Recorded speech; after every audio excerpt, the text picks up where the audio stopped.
Marcy, thank you for joining us on the show. Really appreciate you coming on. Why don't you give the audience a bit of an intro as to who you are and what you do? Oh, hey, thanks for having me, Ian. I appreciate an internal adventure as well as an external adventure. So, at this point in my life, I am a co founder of a company called Working Writers Co. And what we do is we help people write books. We're what are called developmental editors. So, that's more than just cleaning up your copy. We pull the story out of people. It's kind of a pretty intimate process. And I love it. And it came out of the fact that during COVID, I was working as a yoga studio owner, a yoga teacher, trainer of other yoga teachers, and I was just teaching yoga classes for fun as well. And then, of course, when all that shut down during the pandemic, a very good friend of mine, my brother in law, I turned to him and said, "What do I do now?" And he said, "Finally, write your book." And so I dug in to Mhm. write a book that is now out. It's called Beautiful Humans, There's Nothing Wrong with You. And that's what I wanted to tell people. But I will tell you, this was a boring, lonely, slow, isolating process. And I have an honors degree in literature and 2 years training in journalism. So I should have been able to do it, but I hated the process. And when I was near the end of that book, I met my now business partner, Alex, and I told him how hard it was. Once I met him and there was such a synergy there, I said, "Hey, let's start a company that helps people write books." And we have not turned back. And it has been amazing. It is so rewarding to get to know people, their stories. We do the same thing that you do, but we make people write it down and publish it and have book launch parties and, do public readings and those kinds of things. So that's where I'm at this point in my life when you meet me here, Ian. Thank you, Marcy. And for the listeners, Alex is one of our previous guests, so please go check out his episode. It was a great conversation. But back to you, Marcy. Tell me about that moment when everything shut down in the pandemic. How'd you get from yoga? I know your friend said finally write your book, but where did that come from? Had you always wanted to write a book? Is it just something you thought, "Oh, I've not got the time for it"? What was the story behind that? Oh gosh, you know what? It wasn't that I didn't have the time. It was that I was questioning whether what I had to say had value. I had tons of ideas. At the time, I was a huge poster on Instagram and I wasn't one of those people who wrote a short caption. I would write like, a blog post on each Instagram post. Now, you have to understand that I had spent about 12 years studying Eastern studies as a yoga and meditation teacher. So I understood about ethics. I understood about the power of the breath. I was a regular meditator. I was used to being in front of people. I have over 2,500 hours of teaching under my belt. And so leading something as introspective and powerful as a yoga practice, I developed some themes that I was weaving through these classes of mine and self love, self acceptance. They always say your mess becomes your message, right? So I was talking about So true. things that mattered to me, right? I needed to accept my body as an aging woman, as a mother of three. I needed to slow down. I needed to cultivate rest. I needed to trust my inner voice. I needed to take responsibility for my own healing. So these were themes that I was weaving through my classes. These were themes, cultivating joy. These were things that I was posting about on Instagram. And so when the world grew very quiet and there was nowhere to go, and like everyone else, I was stuck inside of my home, but I was also stuck inside the four walls of my own mind. It was like, what am I going to do with this opportunity? And I Mm, said, "Right." And so that's how it began. nice. And Did you find that, because I know from my own personal experience when I wrote my book that's out and in the process of writing this one now, it's kind of like therapy. Yeah, it's kind of transformative, isn't it? That's what It we've is. discovered, Alex and I, in working with our writers. Usually, writers work with us for 6 months to a year. And we have meetings once a week. And of course, we meet in the beginning and it's like, what do you want your book to be about? I want it to be about this, this, this. And we create an outline, of course. But Alex and I know that the book that you set out to write is not the book that you end up with very rarely, because there is a transformation that occurs that no one has seen coming.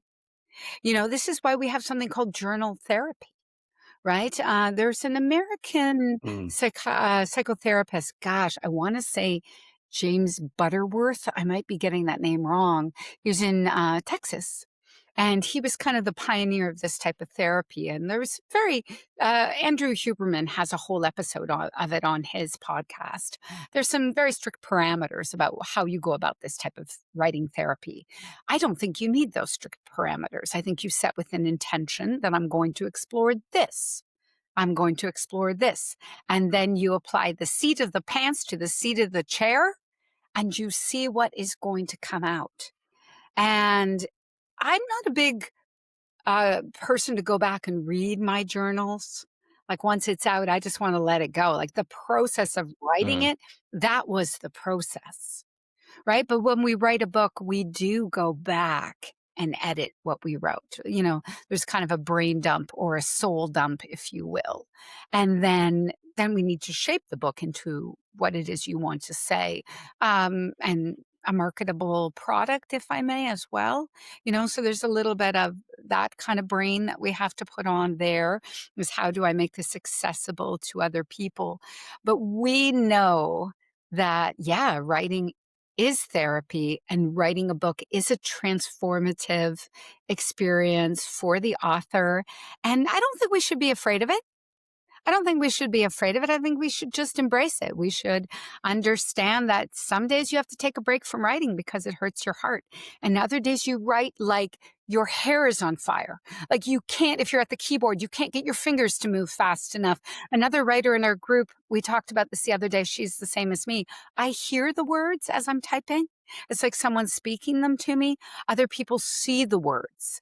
Other people just have a dream and wake up and they don't even remember writing. There's so many ways because this is an intellectual process. It's also a subconscious process, right? So we can't control every aspect of it.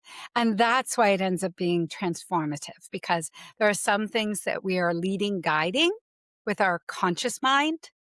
And then there are aspects of the writing that come up out of the subconscious. And that's where the mystery lies. But that's also where the magic lies sometimes, right? And so Nice. writers must believe in magic for sure. Absolutely. So what came up out of your subconscious that's with you now? Oh, goodness, you're asking hard questions. And, I think as a woman, I was firmly ensconced in. Now, I'm in my late 50s. So if you're listening to this in your 20s, trust me, you have a different attitude to being a woman than I had. But in my generation, and there are remnants that remain because we haven't healed it. But I was firmly ensconced in my role as a nurturer, as a caregiver, as a people pleaser, and as a good girl. Right. And that was Mm. the expectation placed on me. And man, I developed my identity around being a great wife, a great homemaker, a great mother, volunteered at the school, volunteered at the church, participated in community events, really was so certain of my purpose during those years. But I realized that my soul was hurting a little bit. I was very confused at times. I knew I was acting out of a sense of duty. I also had a very, very, very full calendar that didn't allow for a lot of introspection or rest or even creativity of my own endeavors. And so I embraced that role, but I started to realize that it was taking a toll on me, that my whole identity was about being of service to others. And the big questions that come up sometimes are, how can I be of service to myself? How do I care for myself? So I don't know if there's any mothers of young children who identify. Um, Insomnia, chronic levels of stress, perfectionism, eating poorly but exercising regularly. All the types of things we do, and always having the appearance of having it all together. And Mm. I had to get very real with myself, because I knew that my health was suffering. And when you have children, you want to be the best version of yourself that you can be. But I saw that I was maybe teaching them some habits like people pleasing, like not speaking up, like avoiding conflict, that I didn't want them to carry on as a family tradition. So those are some of the things that I had to get very real about in my book. There's something you've mentioned there which I've come across numerous times now with the women that I've interviewed on the show, and it's this theme. It's a theme of constantly putting other people first and being in service to other people. And it was so stark for me when it kind of clicks, and I was like, "How many times have I heard this now?" Hmm. I've heard it so many times, and then I got into thinking, well, where does it come from? Because as a man, we always have the internal dialogue of you have to provide, you have to provide, you have to provide and protect, all that kind of thing. And yeah, I just went down a rabbit hole of where do these little things come from, and that's kind of partly where I'm leading to with my next question is, let's take it back to earlier than the pandemic, and where and how you got to where you are now. Let's take it back to pre-yoga. What was you doing before the yoga and after school, I suppose? Yeah, I was trained as a journalist, and I did have an English literature degree, and I worked as a freelance writer and editor for magazines. I've always written. Even as a child, I had notebooks filled. And I was the girl who was always on her bed in her room reading a book. And, but when I had children and they came together, they came very quickly. I gave birth to my daughter and then found out very quickly that I was expecting twin boys. And so I had three children under the age of two. And my then husband was Oh, well, yeah, 3 kids under the age of 2, and my then husband was doing what he was supposed to do at the time that he believed, which was working and bringing in the money. And so he was out of the house, he had to commute to his job, and he was out of the house 12 to 14 hours a day. Now, of course, we can look back with hindsight and see this is a recipe for disaster, right? How can you sustain a relationship with someone that you don't see for 12 to 14 hours a day? Right? So of course that marriage did eventually end. But I remember it hurt me to give up my work. I was working as a freelance writer for magazines when my daughter was born, still working part-time. But when I was expecting the twins, I was a woman in my mid-30s. And they were like, "This is a high risk pregnancy. We don't know if old ladies like you can carry twins to term. And so you've really got to slow down. You really have to quit your job." I was managing editor of a small publication for pharmacy technicians, which involved travel across the country to speak at events and also organize other writers, photographers, people on the masthead of this little publication. And I was told, "Shut it down. You need to take care of yourself to grow these babies." I grieved. And I remember saying probably the worst thing I've ever said in my life. Okay. I'm going to share it with you. I said to my ex husband, "Why the hell did I get a university degree if all I was going to be was a stay home mom?" Right? What a snobby, stuck up thing to say. But you have to understand that I was reacting to my mom's situation in the 80s where she had a career and women were expected to have a career. So after some soul searching, and I realized what a terrible thing that is to say, I said, I'm going to throw myself 110% into being a mother. And I'm going to do the most I can do for my children. And so, this is what we do as women. I'm going to make every meal that they eat from scratch. I'm going to bake every muffin that they bring in their lunch. I'm going to take them to swimming lessons and puppet shows and to the library for story time. And I'm going to take them hiking and I'm going to take them camping. And we're going to have big Sunday meals with everybody. And we're going to have a trampoline in the backyard. We're going to do all these things. And I threw myself into that 110%. And you know what? I loved it. And it was a privilege. It was an absolute privilege to be the one who raised my kids. And my ex-husband worked very hard to provide financially so that we all had that privilege. And like I said, I loved it.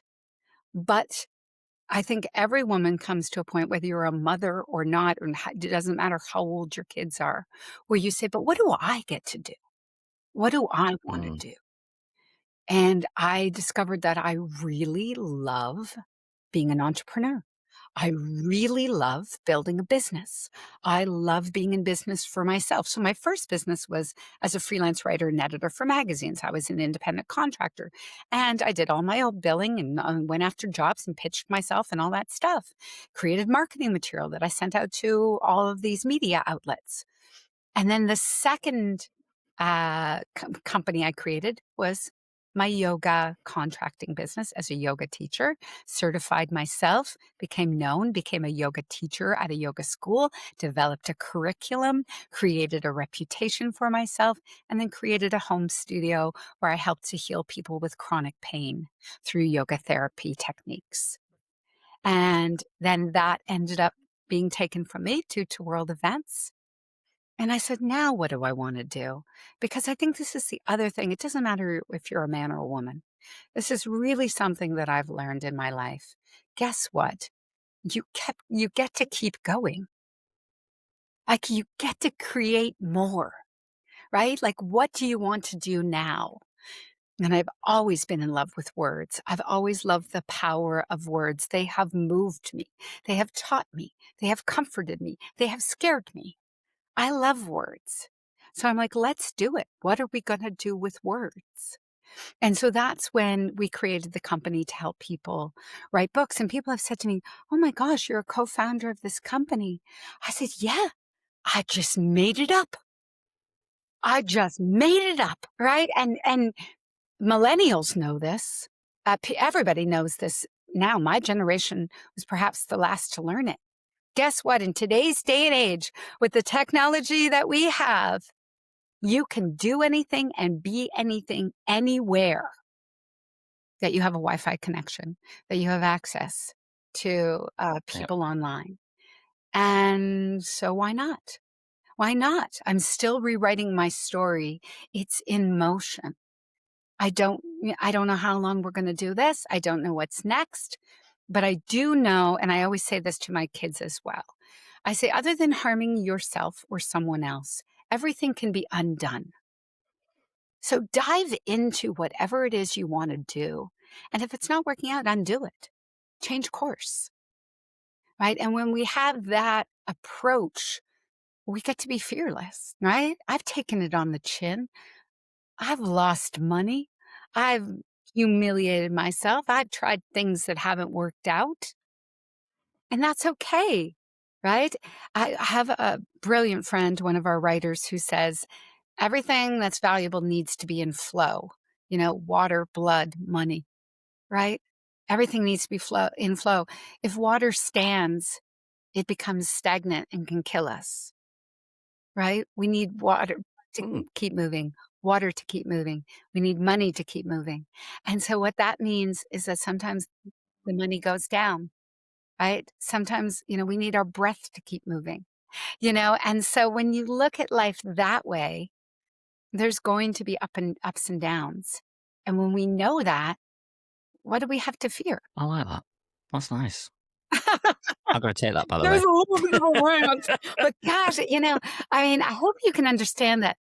It's like I just gather information. Like I've got my little basket slung on my arm, and I'm just picking up ideas that other people have put down, right? And I just, Aren't we all? yeah, exactly. So I hope that answered your question. Yeah, kind of like where did I start, and how did I kind of get here now? A couple of places I want to pick up here. So, back when you had that reaction to being the stay-at-home mum, when did you realize that that was the perhaps wrong reaction to have, and what was the trigger moment that made you think, I need to go 100% in on being a mother? What was that moment, if you can Oh remember gosh, I remember this moment as clear as day. it? I I was thought you I might. was home with my 3 little toddlers, and of course, they rely on me for everything, right? They can't go to the washroom themselves, they can't get a snack by themselves, they can't reach things, sometimes they have trouble climbing up the stairs, they can't get in and out of a vehicle themselves, right? So this is a pretty vital role that you have as a parent. Like these little people need you, and that is not an exaggeration. At the time, my ex-husband and I had painted our house like some really bright colors. It was our first home. We kind of had like a light purple going up the stairs. We had a beautiful kind of kiwi green in the living room. We had like a navy blue denim couch. We were young and we had kids climbing all over the place. We had a dog that was dropping hair. The kitchen was a sunflower yellow, and we had this giant wall in the dining room that was behind the dining room table. And we have this little store in Canada. I don't know if it still exists. It's called Scholar's Choice. It's a teacher's store. So if you're a school teacher, you go there and you can buy a calendar where you can stick on numbers. You can buy, the popcorn words. So, the first words that children learn, and you can put them up on the wall. You can buy a clock with moving hands so children learn how to tell time. Um, and I was at the teacher's store with my 3 little ones. I loved to take them there because they had a giant play table so the toddlers could play with toys while I ran around and shopped. And I remember thinking, I've got this wall in the dining room. I'm going to use this as my teaching wall. And I bought all of these posters, supplies, decorations so that I could be my children's first teacher. And I covered this wall. And when my husband came home that night, he was like, "What is going on here? Like, we're in preschool." And I'm like, "Of course we are, right? Because we get to be our children's first teachers." And as I adorned that dining room wall that was all primary colors and bright, and of course, the room had a full floor to ceiling shelf full of toys and puzzles and blocks and everything for our children to play with on the giant carpet with the dog and the dog hair. This is how my children were learning. I took such pride in that wall, and I realized this is a privilege. What you have is a privilege. So wake up, lady. Quit complaining about what had been foisted upon you and what you lost. And now just pour everything that you have into your family. And that was the moment. Nice. Beautiful. I have to say, the thought of having walls in my house that those colours kind of scared me a little bit. Yeah, we did mellow over the years as we grew up. But these were the very hopeful early years.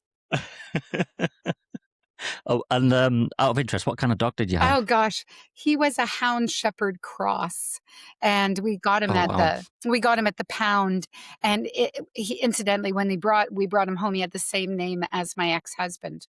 And so right away he said, "Well, we got to change the dog's name because I kept the same name as the dog." And he was my favorite dog of my entire life. I've always had a dog, and when he was 14, this is such a great story. When he was 14, I was at the spa with my mom and my sister, and my ex-husband called me and he said, Domi, this is the dog Domi. He was named after a Canadian hockey player who had a very hard head because this dog did. And he said, Domi's doing deep breathing today. And I said, oh, that's pain management. And he said, I think you better come home. So I left the spa and I got home and I knew that this was the day that the dog was going to let go. He was old and he was going to pass on. And so the children were in bed and my ex-husband and I laid on either side of the dog bed, wrapped around this dog who was a little bit smaller than a German shepherd. And he was doing this deep breathing. And we were trying to comfort him. And my ex-husband said, you know what? I'm the alpha here. I'm going to go to bed. I don't think he'll let go. And I said, okay, gotcha. And my ex-husband went to bed and I wrapped myself around that dog and he stopped breathing within the minute. And it was so beautiful. Again, another privilege, right? This dog trusted me. He spent most of his time with me. My ex-husband was the boss. He was always the boss. The dog obeyed him. The dog did not obey me.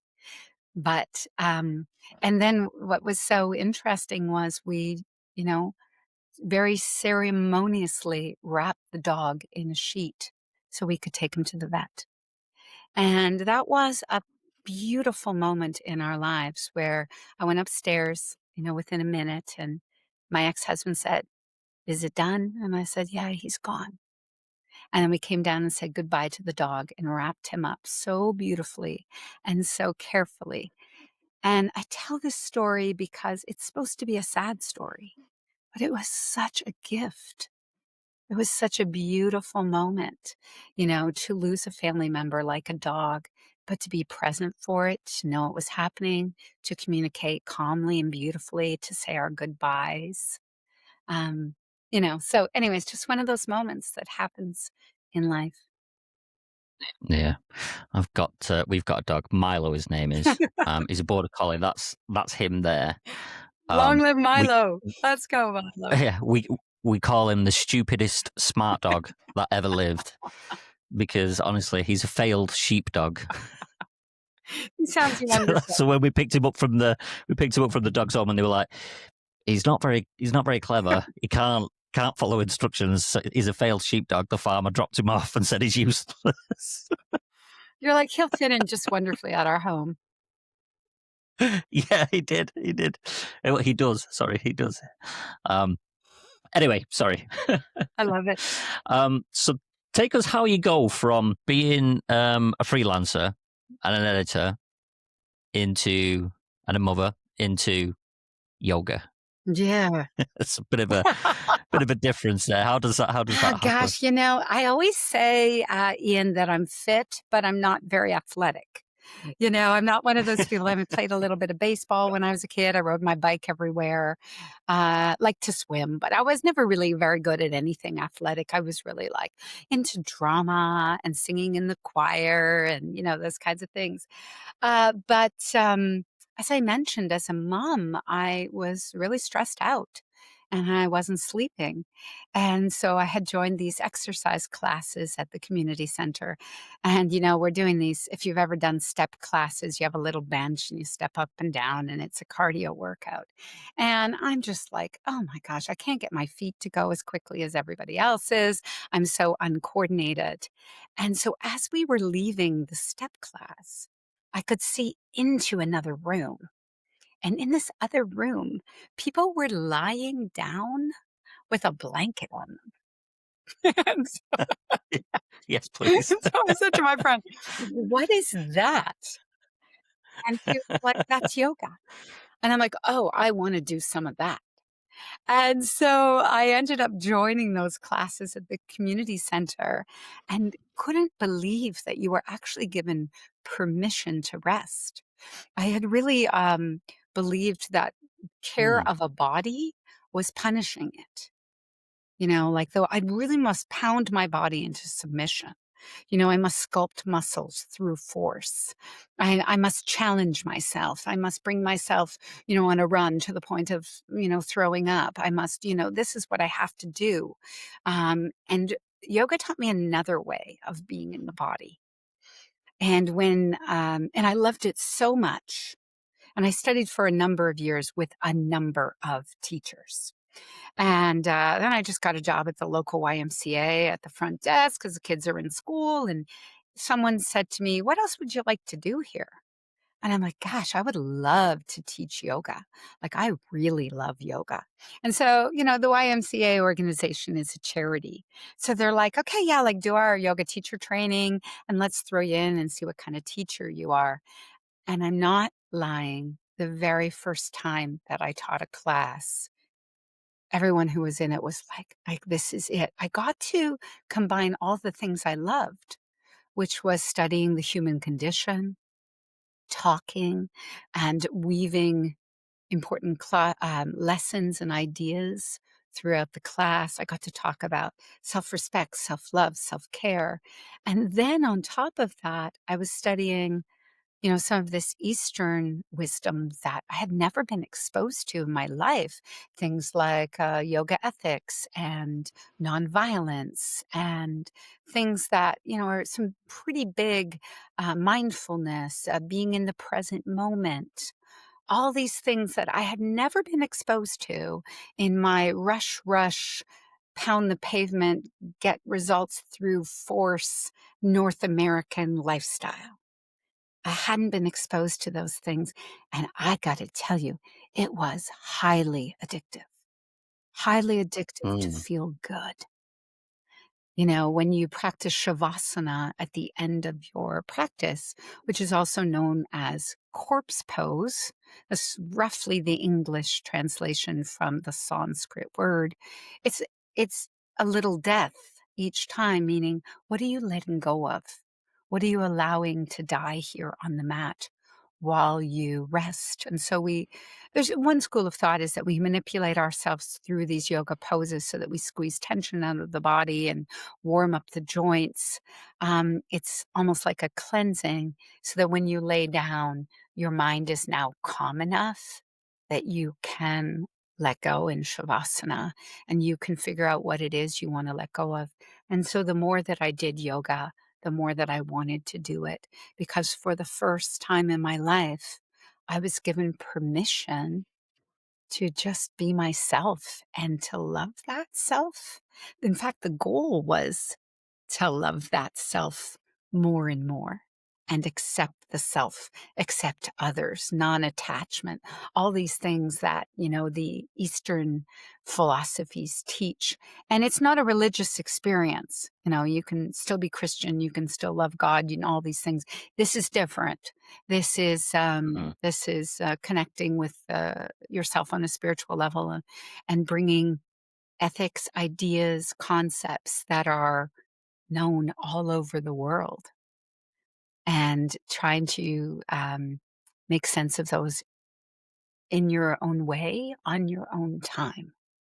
So, this not forcing anything, that's why yoga is called a practice, right? Because we never get it. We don't win. There's no yoga contest, right? It's a practice. And that just really, really appealed to me, and once I started, I didn't wanna stop. Yeah, I can kind of relate to some of what you're saying there. So when I was at university, I played rugby league um, for a couple of years, and it was recommended to us by some of the physios to do yoga to help with the keeping your muscles lean and just making sure you have better recovery between games. And I loved it at the time. I have never been so healthy than I was when I was doing the yoga as well as the rugby. And I used to love doing yoga for the end of yoga. That's so that's Except the what you were secret, talking about then, right? where you just lay down and there was like this, and I just bought like one of these DVDs. I didn't go to any like proper classes. I just bought the Okay, DVDs that you okay. do. So I was doing it in the halls. We have halls of residence. I was doing it in the halls of residence, just out on the I floor in the love middle, it. whilst all the others are walking around and drinking beer and what have you. And I'm just, That's the best. I'm sure but it's everybody so bugged you. I'm sure everybody bugged you about it. it's so good, and the meditation that they did on those DVDs anyway was they take you to feel every part of your body. So like feel the top of your head, feel the Mhm. back of your head as it's lay on the ground, and all this kind of stuff. And it was so weird at the time. At the time, I didn't know what to make of it. I was like, how are my fingers tingling when they tell me to feel my fingers? It's like, what Yeah, well, what is this witchcraft? yeah, but I think, Ian, But what I you're have never been so relaxed than I have in those moments. It's crazy. well, when we talk about so there's physical things going on, right? So, of course, when we talk about our central nervous system now, so much has been said nowadays about our central nervous system. But even 20 years ago, people didn't talk about your fight or flight response. Now they have brought in fawn and freeze. And we know that adrenaline and cortisol will keep on running like a tap that's turned on if we don't physically turn that tap off. And how do we physically turn that tap off? Really, pretty much one of the only ways is through breath work and meditation, right? So you're Mm. constantly, your adrenals are tiny little glands that sit at the top of your kidneys, and they're just going to keep on dumping. And unless you physically turn it off, and until you've done it, you don't know how good it feels to do that. I have a group of women that I exercise with online in the morning. We all have our gym mats and we all have our weights at home. We all hop on this Zoom call and we work out together and we cheer each other on and all that. And this week, every time that it's time to hop on the call, I have just sent a little note and said, I can't do it. And I've just gotten my mat out and I've done mobility, I've done breath work, I've done yoga. I know now the last thing I need at certain times is to push. I'm so in tune with my body. Oh, I've been pushing, pushing, pushing, pushing. And Christmas is coming, and there's all the stresses that go along with coordinating family schedules and buying gifts and travel and snow and all these things. So it ends up being a very ramped up time of year.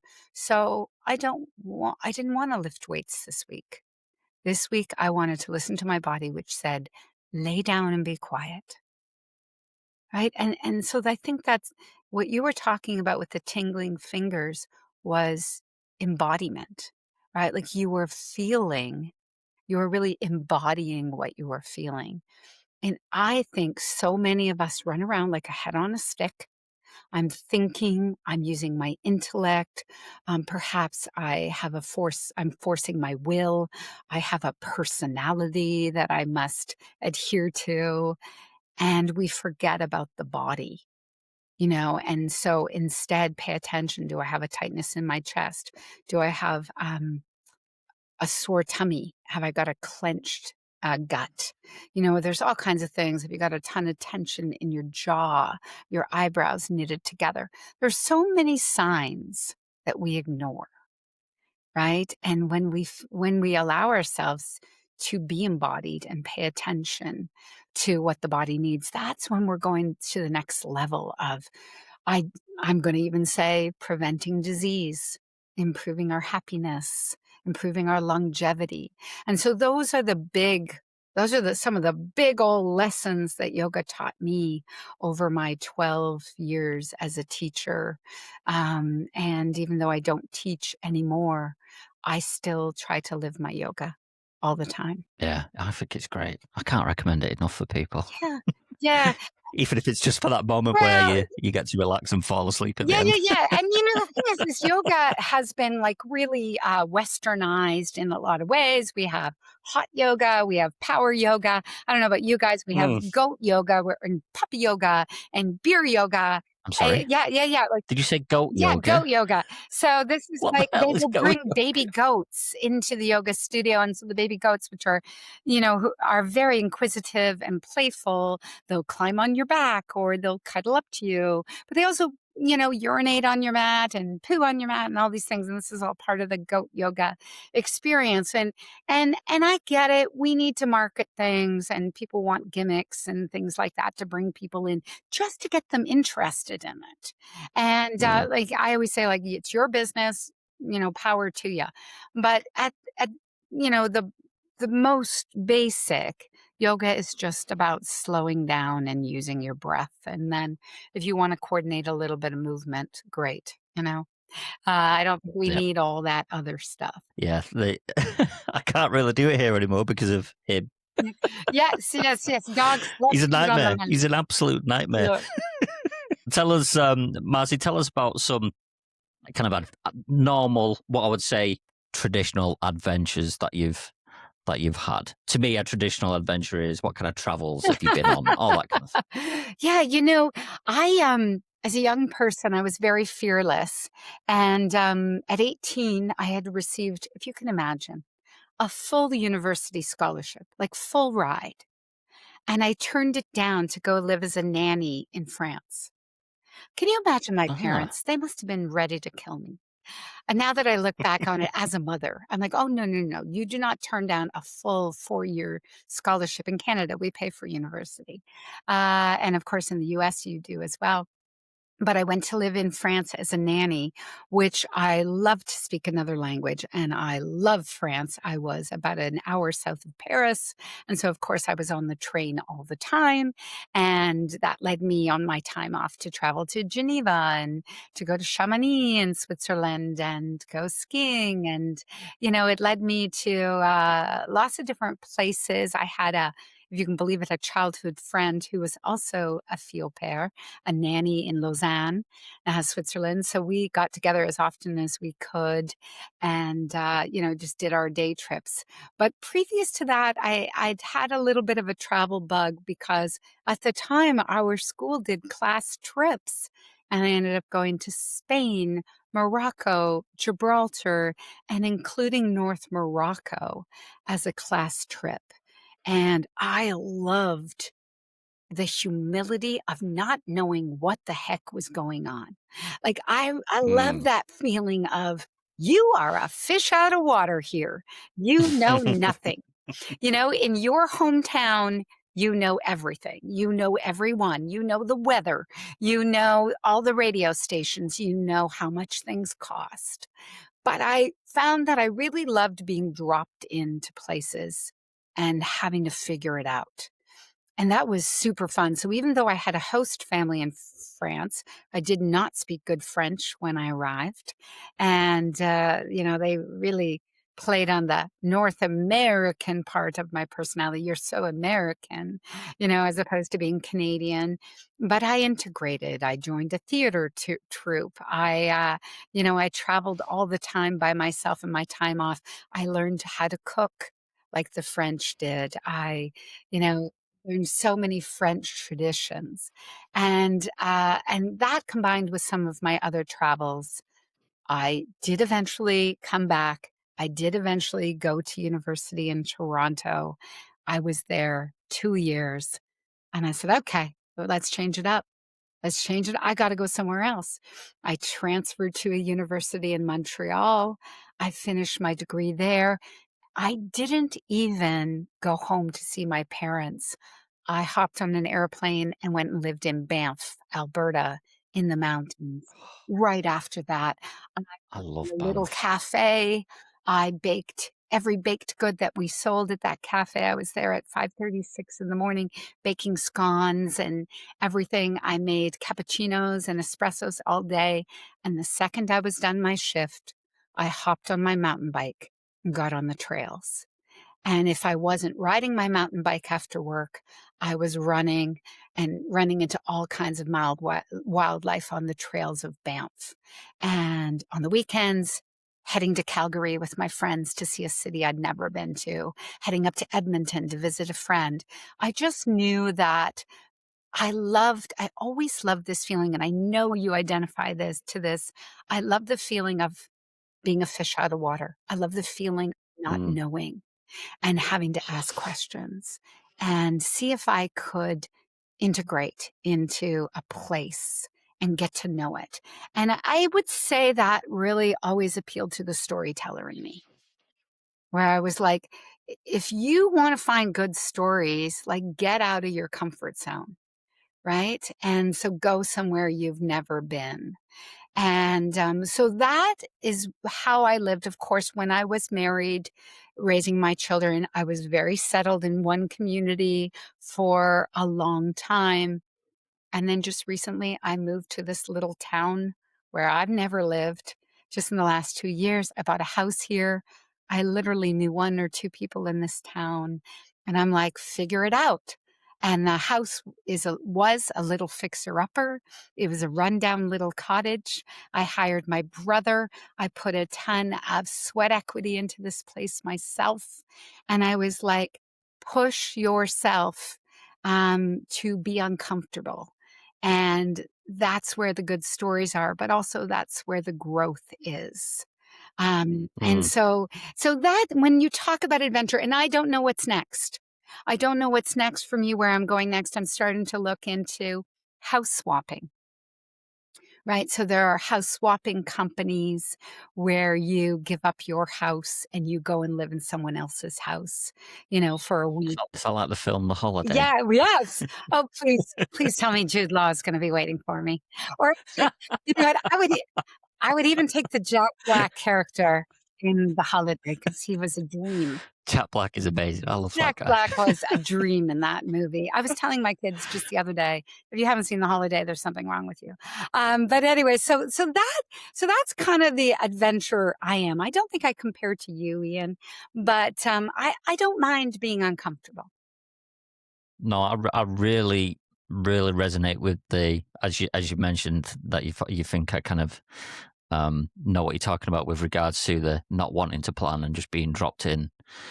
So when I went traveling for a year with 2 of my friends, they probably hated me because they wanted to map out every single place we were going day by day, and I was like, I don't care. Let's just go anywhere. I don't care. Let's just wing it. No, but So it's they such a probably great hated me. feeling. I'm the same way. My sister, who I'm very close to, and my ex-husband were the planners.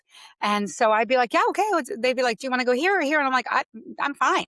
And I think that what you're speaking of, and what I also possess, is that trust, right? Like that trust Mm. that we're going to land on our feet. Now, I will say I'm a little more particular about having a comfy bed and a clean washroom. Right? Like I now I'm a little bit of a more glamour traveler. I want more comfortable amenities. But in the beginning, I didn't mind. It was all Yeah, the when we were traveling, we were just in a tent for a year. oh, It was I great. couldn't do it now. I mean, we had separate tents. We weren't all just in Okay, one good. tent. It That would wasn't have a been puppy too pile. much. It wasn't a puppy pile every night. Okay, good to know. Good to know. Well, it's funny. It's funny because when I got back from traveling, because I ran out of money, I did have a job lined up in New Zealand to be working on a farm. I just couldn't afford the flight to get over there, so all I could do was afford the flight to get back home. And so I ended up coming home and then staying on my mum's sofa. But the job that I got, I started out in this company as like basically I was just the dog's body of the office doing any old job they'd force me to do. And I worked my way into project management, so my whole life was just planning everything. And then my partner's like, she's so strict on, oh, what do you want to do? And I'm like, oh, please don't make me plan anything. I can't take it By anymore. default, like that was the worst imaginable job for you, project management. But it's what it goes to that saying that sometimes we don't get what we want, we get what we need. Right? Like Mm. maybe you needed to learn how to plan to continue to be a non-planner, right? You know? Oh, I like that. So I don't know. I think about that sometimes when I think about what comes my way. And yes, I believe in manifestation and all that stuff. But sometimes something deliberately comes to us and something we don't like. And then I always say, all right, what's in it here for me? Like, what have I got to learn? Why did this come to my door? Why is it here? Why is this happening? And sometimes it's ugly and painful, like to get into it. But other times you're like, got it, got it. Okay, next lesson. Let's quickly move on. Let's move on. I love that. I love that. Marcy, talking about all the stories that you've kind of laid out in the past, I don't know, hour or so. What's the adventure for you behind everything you've done and all these stories that you've told us? What's the adventure that sticks out to you on that journey? Well, let's go back to that people pleaser I talked about in the beginning, and maybe a woman who didn't Mm. have boundaries and a woman who didn't know what she wanted, and in my late 50s, I am decidedly single. I love love and I love men. Yes, I sure do. But I'm in this era now where I really want to push the boundaries of self. I want to see like what can you accomplish? I'm working on another book. Like I say, I've got myself in this house that I am paying for myself. I'm running a company I love. I want to do even better by my clients. I want to do even better by my children, but most of all, I want to do even better by myself. I want to get myself into even better shape than I'm already in. I want to really explore practices that are going to create even more vibrant health. I want to be really mindful of the people who are in my circle. I want people who are, seekers like me, people who bring a lot of joy and ease. And I want to move away from people who um, maybe feel the need to one up somebody or put someone down or hurt somebody. I really deliberately want to move away from that. I want to be in nature more. And I never got, I never got the gratitude thing. Like, this is gonna sound like the silliest thing, a yoga teacher for 12 years, and they're always like, "What are you It's grateful crazy, for? isn't What are it? you grateful for?" I could never feel that. Like, I was just paying lip service to it. Like, I was like, "I'm grateful for this, I'm grateful for that. List 10 things you're grateful for." Oh, I hate that. I just hate it so much because I could never get it. I could never feel it. I was really just speaking words, and I can honestly say now that as I age and you realize when you've experienced loss that you do have loss in your life. And so that means what you have that you love, it's always a double edged sword. Love what you love your people. But then you also know that everything you have could be gone in a minute. And the people you love could be gone in a minute. And you also might not wake up in the morning, right? Like, and I never really got it. And once I started to clear out all the noise and the expectations that were placed on me, I finally feel gratitude. Like when I do wake up in the morning, I'm like, hot damn. Like, let's get the coffee, right? Hot Like damn. that's how I wake up now, right? And I will tell you to wake up in my own house with my cute little dog. I have a Chihuahua now who is, he's the best dog and the worst dog at the same time because he'll cuddle you and then he'll turn on you like he's going to rip your face off. That's what Chihuahuas are. And Chihuahua, yeah. he's a great metaphor for life. Right? He's a wonderful metaphor for life, this little shitty dog that I have, let me tell you. But now when I wake up, it might be 4 o'clock in the morning and I might be like, let's play some dance music. Or it might be that I sleep in until 6 a.m. and I sit with my cup of coffee and my headphones and a lit candle and do a meditation. But when I wake up in the morning, I realize I have the freedom to choose. And so there's like a saying that says, it's a funny saying. I saw it on a meme and it said something like, I want to be the kind of woman that when I get out of bed, the devil says, oh, damn, she's up, you know? Ah. And that's the You keep saying these little sayings, and I'm like, "Oh, I like that. I like that. I like all borrowed, that." none are original. The only original sayings are in my actual book. I'll send you a copy. But anyways, but that's how I think about life now. Well, actually, I've always been this way. But before I used to do it for everybody else, I have always felt like I want to squeeze the life out of every day. My mom still says, Marcy, she'll love that I'm quoting her. You look at every day like 24 little boxes you have to fill. That is true, Ian. But sometimes I fill some of those boxes with meditation, mobility, breath work, silence, reading, eating a bowl of soup, right? Like Some days, those boxes, I'm filling myself up. I am not running myself ragged anymore for anyone. Now I realize, oh my gosh, it's such a privilege to be alive and I can't wait. Like, let's go.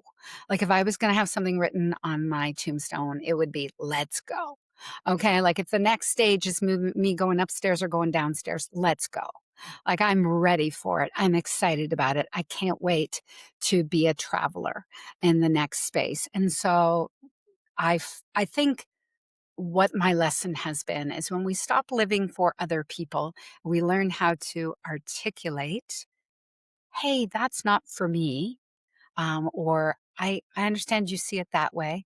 That's not the way I see it. And we can use our words and set boundaries and carve out our own space and time. Then we become extremely grateful for everything that we have, every moment that we have left. And so, God willing, I've got 30 years, right? And so I would love to write a book called The Next 30 Years. So it's like when you're in your 50s and you finally have these realizations, and if you have them earlier, like you're a fast learner, power to you. I'm a slow learner. I got it now. What am I gonna do with the next 30 years? Or, as poet Mary Oliver says, what is it that you want to do with your one wild and precious life? And that's how I live every day now. So beautiful. That was so beautiful. And I loved so many things about what you just said then, because there's so many things in what you said then that I do with my clients as well, as part of the coaching that I do, helping people find the purpose and that kind of thing. Um, and the gratitude for it's crazy, isn't it? It's crazy how the effects that just being able to understand what gratitude is and then expressing it properly. But what I ask my clients to do as well is add on. So it's a case of we'll start a session and we'll get into a kind of, we call it generating state. So we do some slow breathing just to Mm. get into an energetic state for the session, so that because sometimes they come in and they're so stressed Yep. from the Yep. day. Of course. It's just like, let's wipe all that Mhm. clear and start with a fresh slate, get into an energetic state, and tell me something you're grateful for. And when they've done that, it's a case of we then go on to say, now tell me something you're proud of yourself for. Mm. No one else. What are you proud of yourself for? What have you done this week that you're proud of? Um, that's always a nice to add on. So there's the gratitude side of things that you're talking about, and also being purposeful and intentional on who you surround yourself with. That to me is massive, a massive learning point for people. If you take anything away from this episode, it's know who you're surrounding yourself with, because people can suck the life out of you or give you the energy to wake up and say, hot damn. I would love it if you, oh my gosh, we just started doing that. But yeah, because as human beings, we are energy, right? And as you know, I know you know this, we have a vibrational signature. And my vibrational signature has been lower at different time. Like, I would like to say it's evolving. It's going up, right? And so if you're sometimes at work, we're stuck with people side by side who you don't like their vibration. But I think learning how to set a gentle boundary is a great way of sort of maybe creating a little bit of a shield to a vibration that you don't like. So, for example, as a younger woman, I would be around a group of women who would gossip about someone, and of course, if I wasn't adding in on the gossip, which I often didn't do because I knew it wasn't right, but I would listen to the gossip. And so I'm implicit in the gossiping session by not putting a stop to it. And then I learned a phrase that allowed me to remove myself from that vibration. And my phrase was they would be talking about someone and say, oh, so and so is so blah, blah, blah, blah, blah. Can you believe that he or she did this? And I would say, oh, that hasn't been my experience. And just Mm. smile and turn away. Right. So I'm not arguing with you. I'm just saying, oh, that hasn't been my experience. And I'm keeping it light. I'm not threatening you. I'm not challenging you. I don't want to get into it. I don't want to give a counterpoint. But what I've done is I've really just dropped a hard boundary there, meaning I'm not going to participate in this conversation. And so these are the types of things that we can do. And I think as human beings, we really have to get practiced at. There are so many great videos on YouTube about phrases for setting boundaries. And I really would encourage everyone and anyone to explore that. And you just get a couple really good phrases in your pocket. And then when you find yourself uncomfortable with an energy that someone is bringing to you, without, it's not my job to fix you. It's not my job to correct you. It's not my job to educate you. It's just my job to say, I'm not going to be part and party to this, right? That's all it is. I'm removing myself. I'm severing that energetic tie between you and I. That's all I'm doing. That's my only responsibility that I hold, is to sever that energetic tie, because my energy, my time is precious. Right? So don't get your negative energy on me. And so as you learn these phrases, you get good at dropping them in, and not in a pointed, blamey way. Again, what you're bringing here is not my responsibility. My only responsibility is to be true to myself. And so, sometimes if someone will say something really horrible in a group conversation, all you can say is, can you repeat what you just said? And then they're forced in the group conversation to say the horrible thing a second time.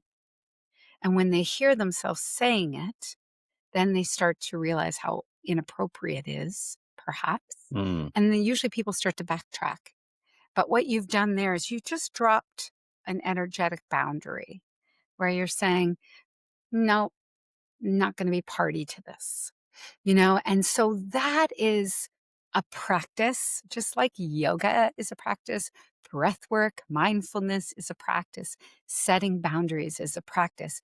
And I have discovered in my later years, Ian, not as a young man like yourself, that this is one of the great keys to happiness and peace, is setting an energetic boundary. Yeah. I used to, because of project management, used to be having kind of forthright conversations quite a lot with people. And I kind of do something similar to that, but I used to be a bit of an asshole with it as well. And so I'd say, oh, I've never seen that side of that person. Maybe they just don't like you. Okay, well, yeah, but when we're young, it's very fun to be incendiary, isn't it? Incendiary. It's like, I'm just going to light this up. I mean, gosh, I love Fight Club too. You know what I mean? But like sometimes I'm just like, I'm just going to burn it all down, man, right? Because I can. But that does bring in one other thing that I deliberate on quite a bit, is that the more articulate you are, the more responsible you must be for your words. You have a superpower. I have a superpower. We can talk, right? And so when we have access to language, some people aren't as articulate. Some people are quieter people. And so they don't have to watch their words as much as we do. But because we're so good with words, they can be weapons, right? And so that was something I learned by observing really, and a really articulate person talking to someone who doesn't have words. And I just watched how the person who didn't have words was always losing the battle, being humiliated, being put down. And I remember thinking to myself, I never want to be that. I don't want to be that person, because I have, my, what do you call it that you carry all the arrows in? Like I have so many arrows. Quiver. I have so many arrows in my quiver. Right? And Mm. so I want to be really careful with the arrows that I use, Mm. and so that speaks to language. But anyways, that's neither here nor there. And it's you make a good point though. It's a really good skill to be able to set those boundaries, because people have such a fear of the potential conflict of having that conversation around just setting that boundary. But if you do it in a way that you've just kind of demonstrated there's no conflict about it. It's just part of the natural flow of the conversation, and people will learn that you're not going to take part in that type of behavior. So that's a really good lesson for people to take away as well, I think. is being able to set boundaries in a natural way where there's not going to cause conflict, so you don't have to fear that conflict. So you can then set those boundaries. Marcy, two quick things that I forgot to ask you a little earlier. Tell me about Chamonix and how beautiful is Banff? Well, tell me about Chamonix Oh gosh, first, because Chamonix I've got.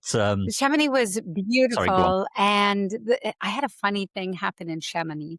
I was cross country skiing because I'm not a downhill skier, and I was with my host French family when I was 18 years old.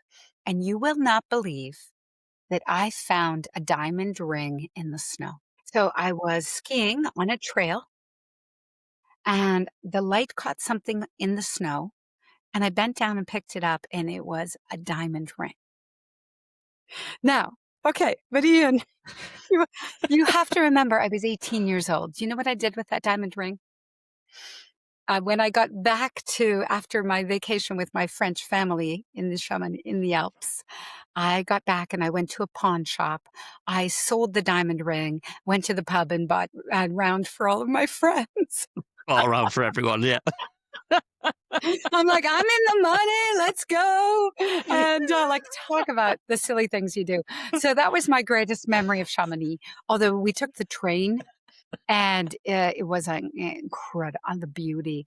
But I got to say, if you've never been to Banff, you got to go to Banff. It's a It's so national beautiful. park, so there are elk everywhere. And they will attack you, especially during mating season.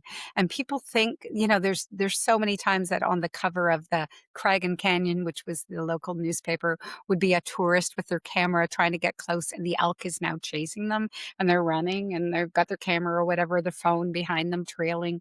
But it was very. That's such a good It was visual. such a wonderful experience living and working in Banff. I always felt like someone's standing behind me because I'm not accustomed to being in the mountains. I'm a water girl. I always grew up on the water, even where I live now. I'm very close to the water's edge. But in Banff National Park, you're not even allowed to pick up a set of fallen antlers and take them home because the belief is that that is part of the ecosystem and you leave the antlers Mm. where they fell. And so living or visiting or traveling inside of a nationally protected park is an incredible experience.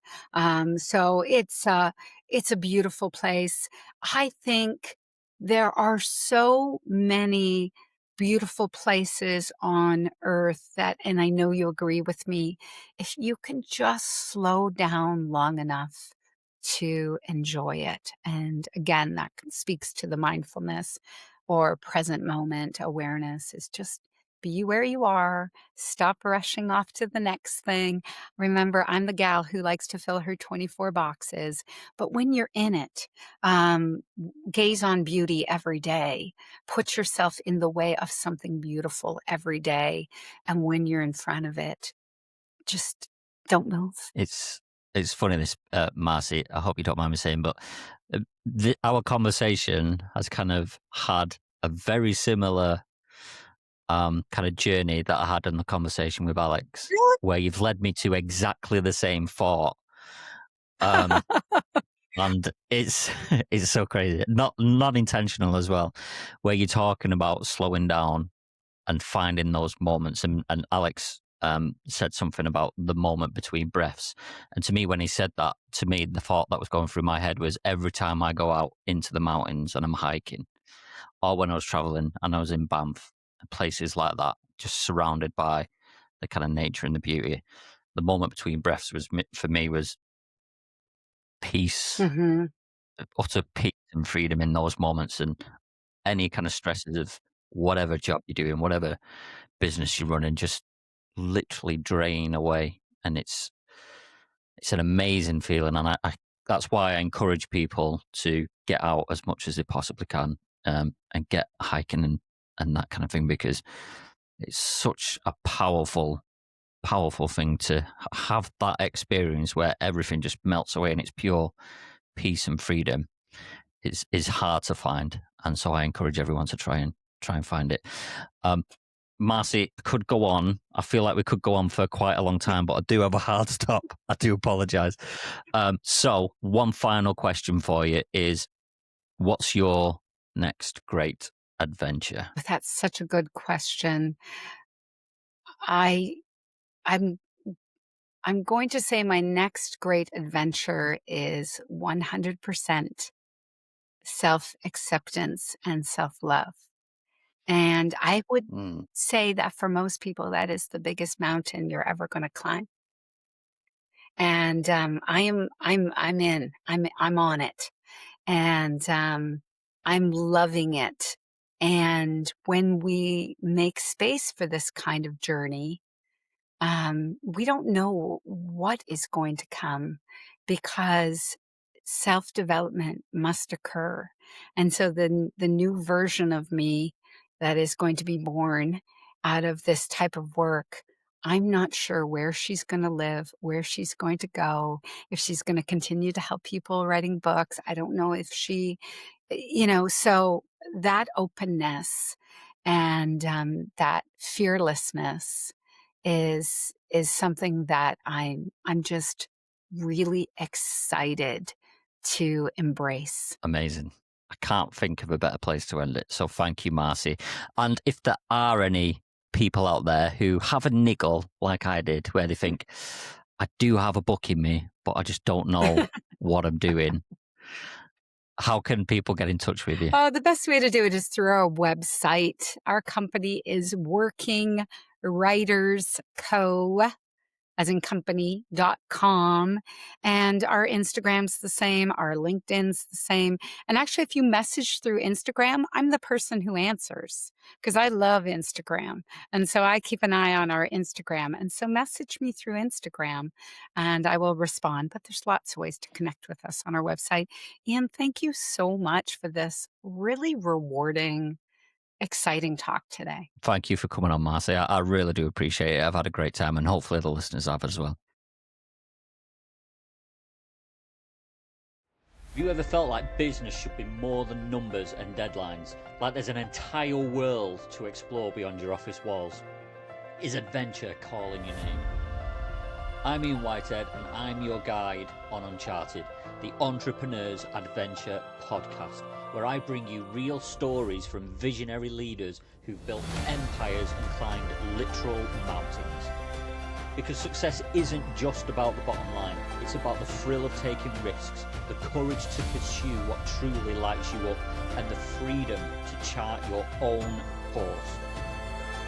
Each week we'll dive deep into the minds of boundary-pushing entrepreneurs and adventurers, revealing how they found purpose in the chaos and discovered their true north, both in business and beyond. So, if you're ready to break free from the ordinary, embrace bold action and inject a little more adventure into your life, welcome to Uncharted.